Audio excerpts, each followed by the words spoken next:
Hi everyone, it's Lizzy here. Today is a big day. I'm finally fetching my caravan.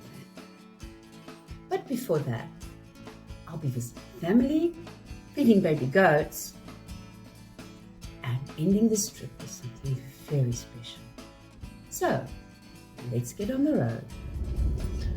My first stop was spending time with family. There's just something about a bushveld fire. The smell of wood smoke, the stories and the laughter that fills the night. These moments remind me why I love traveling so much. It's all about connections, stories, and simple joy. Next stop, my daughter hosted a quiz night at a restaurant in Pretoria. Time with her is always the best prize. At my cousin's place, I met the sweetest little goats. They still needed their bottles, and of course, I had to help. They were so full of energy and hungry, of course. It is these small moments that make life on the road feel so special. Back on the road, and another stop and go.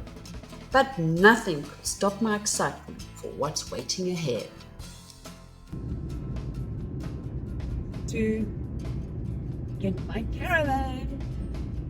Very exciting. Oh, and there she is, my 1974 Alpine. The moment I've been waiting for. Seeing her in person made my heart race. She's old but full of character. A little painting and a lot of love, and soon she'll be my home on wheels. And the keys are mine.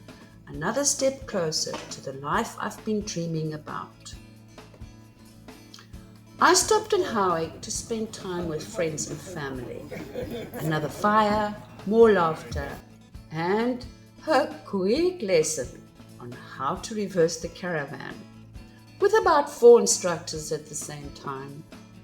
Needless to say, I still need quite a bit of practice.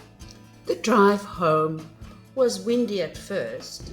I don't know if you can see the caravan behind me.